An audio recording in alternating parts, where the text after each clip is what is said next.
Bonjour à tous et bienvenue sur Sensation. Créée en mars 2020, l'association Bulle souhaite améliorer les conditions de vie et lutte en faveur de l'inclusion des personnes atteintes d'un handicap invisible ou visible.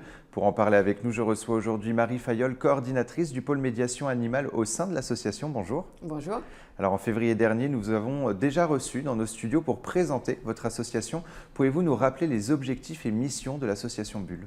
Alors notre association Bulle, qui veut dire bien-être, utilité locale et expérimentation solidaire, propose des activités de médiation par l'animal en itinérance. Donc on se déplace dans les maisons de retraite, dans les écoles, dans les institutions médico-sociales avec nos animaux. Et on propose aussi des programmes PECRAM, qui sont des programmes de sensibilisation à la connaissance du chien pour éviter les risques d'accidents par morsure. Et comment a-t-elle pu être créée justement cette association? Alors à la base, on a un collectif de travailleurs sociaux. On s'est rencontrés sur notre lieu de travail il y a plus de 10 ans. Et du coup, c'est en lien avec les demandes récurrentes des jeunes en situation de handicap qu'on accompagnait, qui souhaitaient pour être en contact avec les animaux ou pouvoir travailler, avoir une formation auprès des animaux. Et c'est vrai que pour beaucoup de personnes qui vivent en institution, ils ne peuvent pas avoir des animaux domestiques chez eux. Donc il y a une réelle demande en fait. Et il y a la notion d'inclusion, mais aussi de bien-être. C'est une qualité importante pour vous d'apporter du bien-être aux personnes en situation de handicap? Oui, surtout avec ce temps de confinement qui est un peu particulier. C'est vrai qu'à venir avec les animaux, ça permet vraiment de t'apporter du bien-être, de la détente, juste de pouvoir les observer, les caresser. Et puis les animaux sont sans jugement. Il y a tout de suite un contact qui est assez réciproque. Donc ça vient tout de suite apaiser en fait le climat. Il y a une lutte aussi quelque part contre l'isolement finalement des personnes en complètement, situation de handicap. ouais, complètement. Et que ce soit aussi les personnes âgées qui pourraient vivre seules à domicile. C'est vrai que venir avec les animaux, ça facilite déjà le lien parce que des fois pour certains la relation duel ou le contact comme ça en duel peut être compliqué. Surtout si c'est des personnes en difficulté avec des soucis d'exclusion sociale aussi. Donc là, la présence de l'animal vient tout de suite apporter un climat plus apaisant, plus doux et puis permet aussi de rentrer en contact plus facilement. Et votre association évolue rapidement, vous mettez en place de plus en plus de projets. Le dernier en date, c'est la création d'une mini-ferme pédagogique. Quels en sont les objectifs et qu'est-ce que vous y proposez? Alors on souhaiterait effectivement avoir des locaux pour accueillir des petits animaux. Donc pour l'instant, ce serait plutôt des lapins et des cochons d'Inde. Et puis aussi avoir une salle d'activité pour vraiment pouvoir accueillir plus facilement le public. Pour l'instant, toutes nos activités sont en itinérance et on souhaiterait pouvoir mixer les deux et avoir aussi un lieu pour accueillir différents publics et proposer vraiment des temps de formation et d'accompagnement socio-professionnel à des jeunes en situation de handicap. Et pour financer une partie de ce projet, vous avez lancé une campagne de collecte de fonds le 19 août dernier via la plateforme Hello Asso. À quoi va servir cet argent?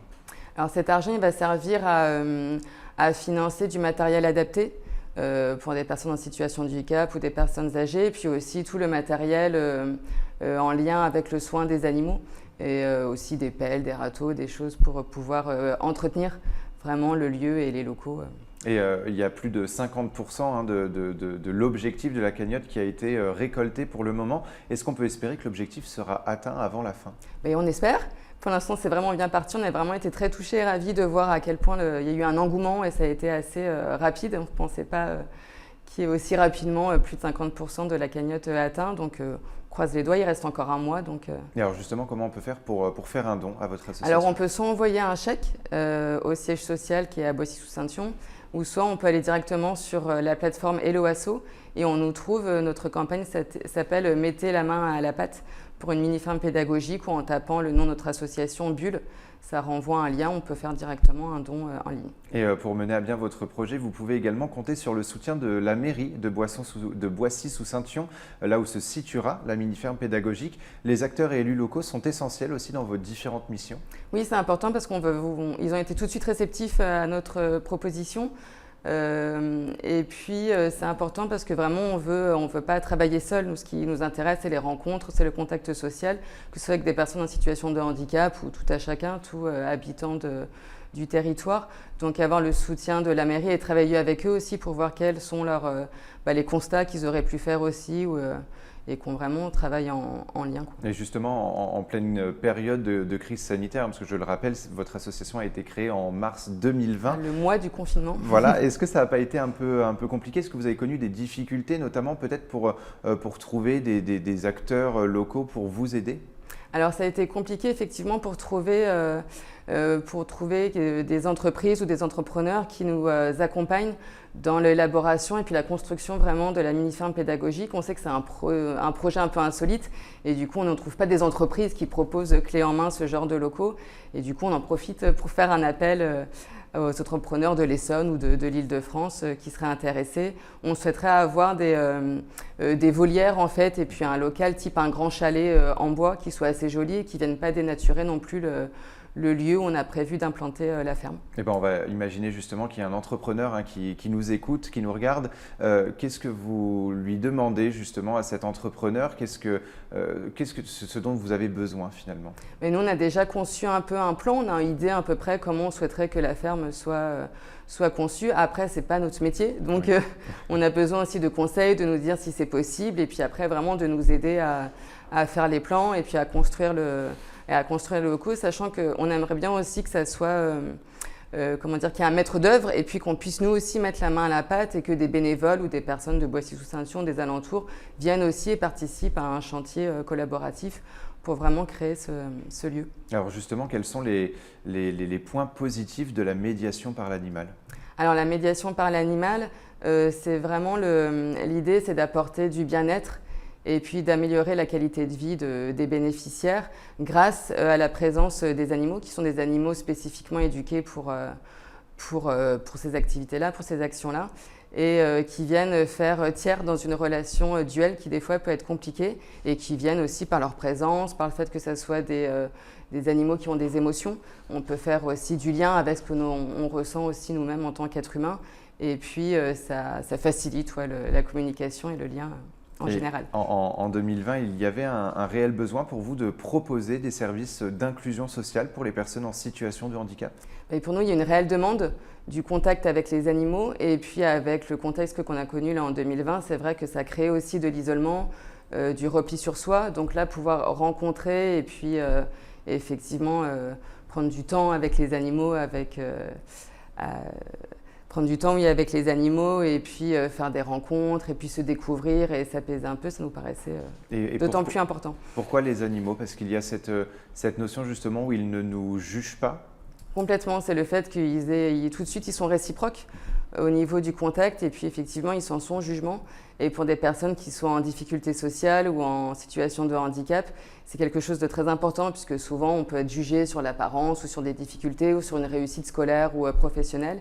Et du coup là, le lien avec les animaux vient vraiment apaiser et puis calmer un peu les tensions et apaiser tout ça. Et en lien avec justement cette mini-ferme pédagogique qui sera mise en place, vous accompagnez les jeunes adultes en situation de handicap au quotidien. Alors comment est-ce que vous les accompagnez? Alors nous, on propose pour ces jeunes en situation de handicap invisible ou exclusion sociale, on propose un programme qui s'appelle Bulle d'action, qui s'étend sur 6 mois et qui propose un accompagnement socio-professionnel avec l'ensemble des cofondateurs de l'association, puisque moi je suis intervenante en médiation par l'animal et éducatrice spécialisée à l'origine. Il y a aussi un psychologue du travail, une assistante sociale et une animatrice socio-culturelle. Donc on propose en fait différents ateliers qui vont permettre la connaissance des animaux, du travail un petit peu de ferme, mais aussi un travail autour d'apprendre à animer des ateliers pour qu'après tout le travail qu'on fait en itinérance, ils puissent venir co-animer avec nous dans les écoles ou dans les maisons de retraite. Et alors justement, vous vous êtes formé à la médiation par l'animal. En quoi ça consiste? Qu'est-ce qu'on apprend lors de cette formation? Cette formation, on apprend vraiment déjà la connaissance des animaux, comment aussi préserver leur bien-être. Et puis après, la médiation par l'animal, il y a vraiment une technique pour mettre en place les activités pour que ça soit intéressant, que ça soit progressif au niveau des différentes séances qu'on pourrait proposer. C'est pas juste effectivement de mettre un lapin sur une table et de voir ce qui se passe. Il y a derrière vraiment toute une construction d'une séance avec un temps de présentation, un temps de contact avec les animaux, puis aussi préparer le départ des animaux, parce que ça peut être aussi quelque chose de difficile. Quand on vient avec nos animaux et qu'on repart, ça peut être un temps difficile pour les bénéficiaires.